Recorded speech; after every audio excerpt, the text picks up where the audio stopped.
Então, Alisson, parabéns novamente por ter conseguido essa vaga, essa segunda vaga dentro de 6 meses, mas a primeira você conseguiu em cerca de 30 a 40 dias, né? Me conta mais como é que foi essa história.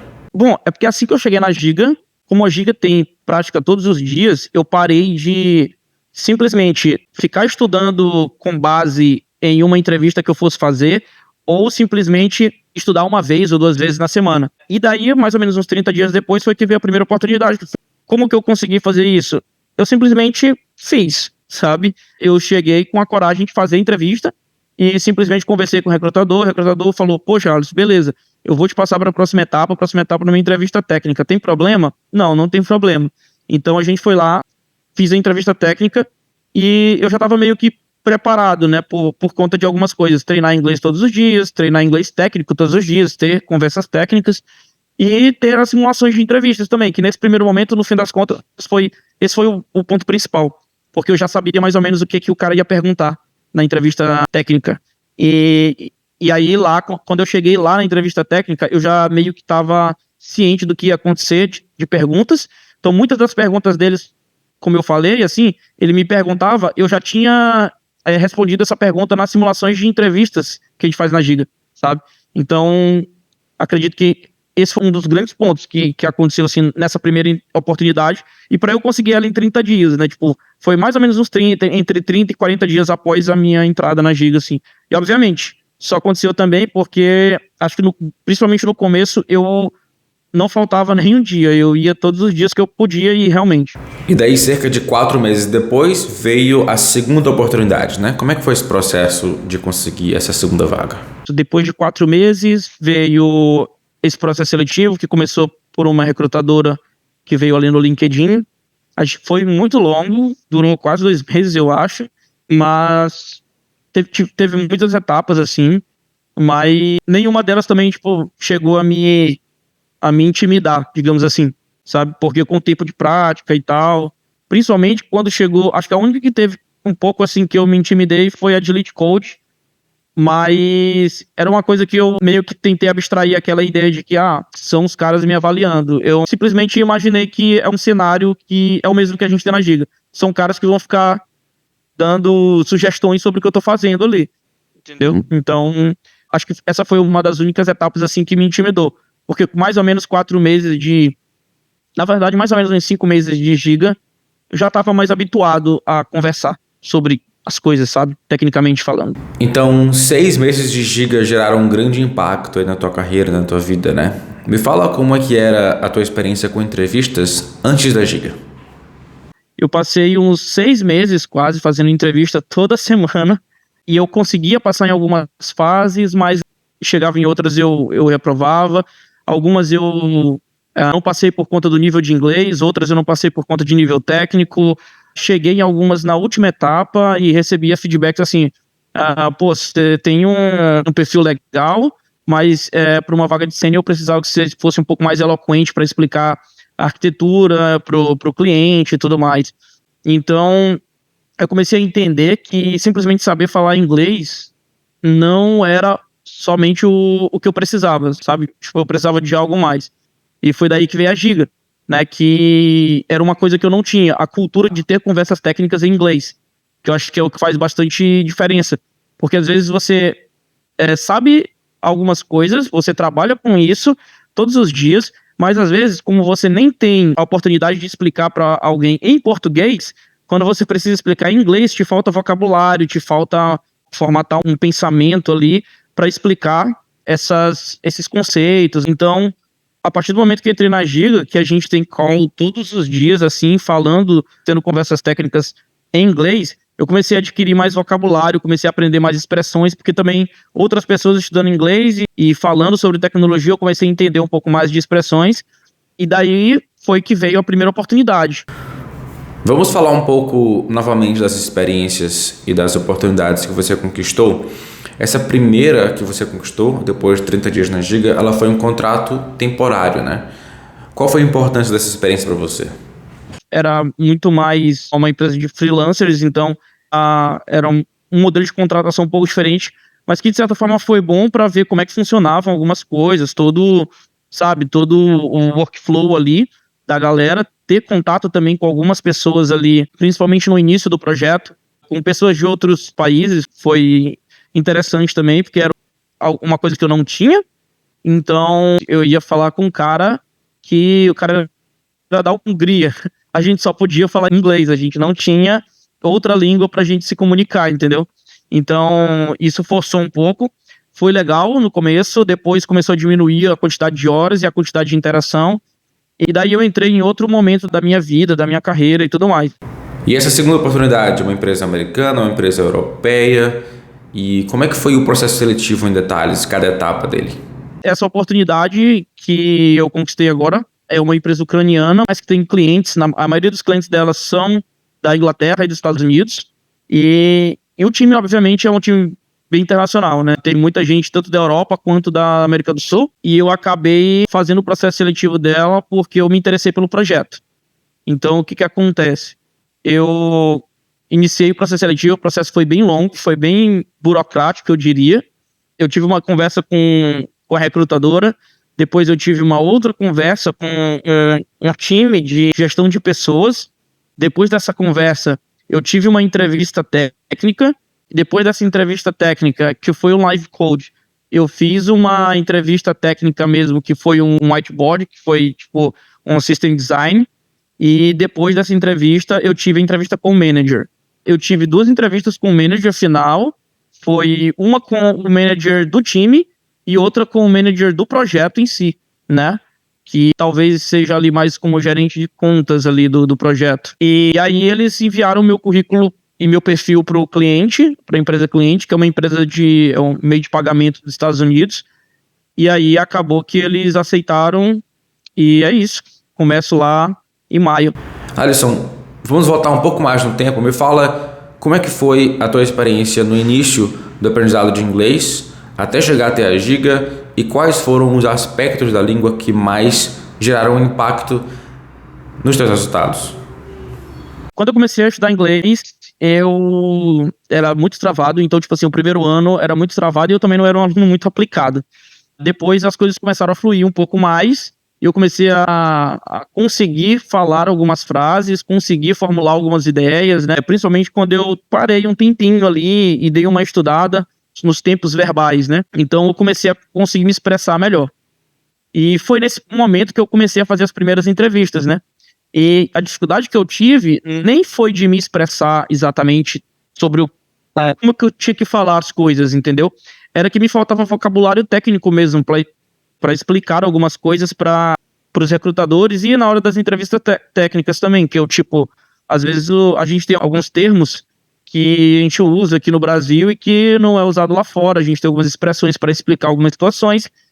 E aí eu não tinha esse termo, entendeu? Essas terminologias assim. Então, eu fui no primeiro momento ali com o inglês que eu tinha na cara e na coragem e não deu certo. E daí, uma vez que eu entrei na Giga, comecei a ter mais contato com inglês com conversas mais técnicas em inglês, né? Com outros desenvolvedores e tal. E eu comecei a ter mais vocabulário para conversar.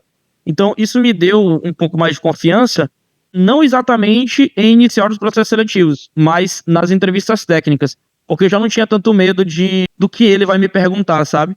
Então, no começo eu tive muito esse medo, mas se o recrutador me perguntar isso aqui, como que será que eu explico? E eu ficava tentando fazer adivinhações, tipo assim, de perguntas, né, para tentar formular textos. Só que uma vez que você tenta formular essas respostas, você chega na hora da entrevista e você dá um branco, porque você já tá nervoso. Você está fazendo um processo seletivo que naturalmente te deixa nervoso. Você está fazendo um processo seletivo em outra língua, né, em outro idioma. Então, se você tentar decorar algumas coisas, nem sempre dá certo, né? Você não vai conseguir se expressar tão bem. Principalmente se você explicar alguma coisa e gerar uma dúvida no recrutador sobre aquilo que você explicou, que você só decorou. E uma vez que eu tive um pouco mais de confiança de ter conversas técnicas em inglês, daí destravou um pouco. Porque eu não me preparava mais para as entrevistas da mesma forma, entendeu? Eu não ficava tentando adivinhar as coisas, eu simplesmente chegava lá e fazia. O que eu fazia para me preparar é, assim, uma das dicas que a gente recebeu na Giga, né? Que é, cara, consome muito conteúdo técnico já em inglês. Se tiver que aprender alguma coisa nova, já aprende inglês.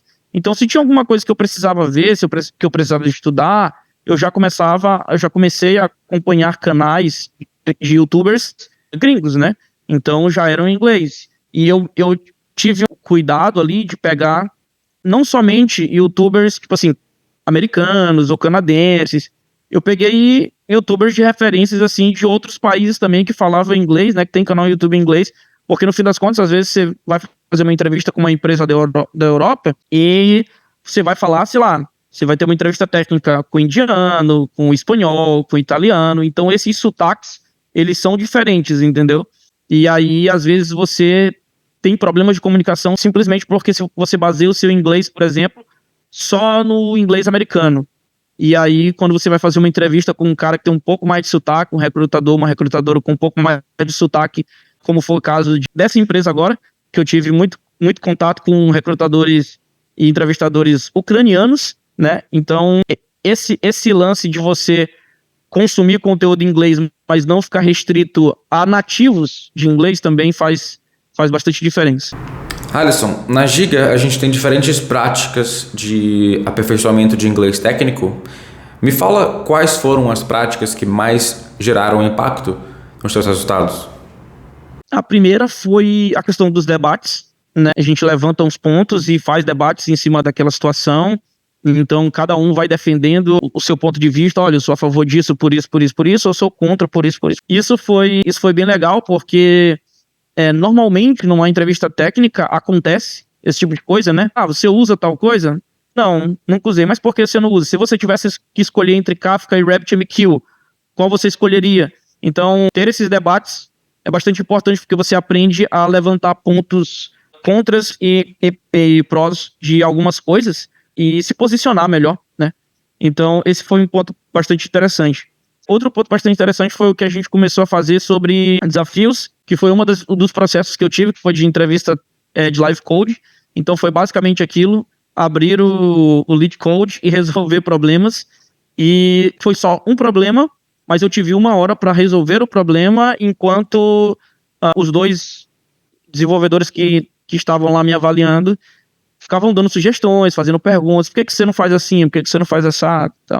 Então, isso foi bastante legal também. Até porque eu nunca tinha mexido no lead code, né, antes. Então, o primeiro contato foi com a Giga também. E as nossas simulações semanais de entrevista, como exatamente elas te ajudaram? As simulações de entrevistas foram legais, assim, porque principalmente em alguns pontos cruciais em relação a feedbacks. Sobre, olha, na sua introdução você está sendo muito, sabe, está passando muito dos limites e tudo mais. Seja bem sucinto na sua introdução e deixa a entrevista fluir. Se ela ficar com alguma coisa, se o entrevistador tiver alguma dúvida, ele vai fazer a pergunta em cima daquilo. E outra coisa também, a questão das perguntas, né? Que a gente nunca sabe o que vai ser perguntado. Às vezes, quando você não tem experiência em fazer entrevista para fora, por exemplo, você não sabe, não tem noção do que o entrevistador de uma empresa gringa vai fazer de perguntas. E no caso, como a gente já tem o Marcos, que é um cara que já faz isso há muito tempo, né, na gringa, ele já faz entrevistas com outras pessoas, então ele já vem com as perguntas que realmente são feitas lá, sabe? E que muitas das vezes elas não são feitas em processos seletivos aqui do Brasil, sabe? Então, algumas, por exemplo, que me deixaram meio... Ele fez a entrevista lá, a pergunta me pegou. Então eu fui estudar sobre aquilo. E o mais interessante é que as perguntas que ele me fez caíram nas entrevistas, entendeu? Que eu fiz. Então, tipo assim, muitas das perguntas caíram nas entrevistas, sabe? Tipo, isso realmente ajudou, até para dar um direcionamento para estudar exatamente, se preparar para uma entrevista técnica. E teve um ponto bastante interessante também, que eu acho que é a questão que a gente tem todo encontro da Giga, que é no final a gente sair revisando algumas coisas. Por exemplo, você está explicando alguma coisa e a galera da Giga tá lá anotando tudo que é falado. E aí no final você tem todo um feedback sobre aquilo que você explicou. Olha, ficaria melhor você ter dito assim, essa expressão soa melhor, esse tipo de coisa.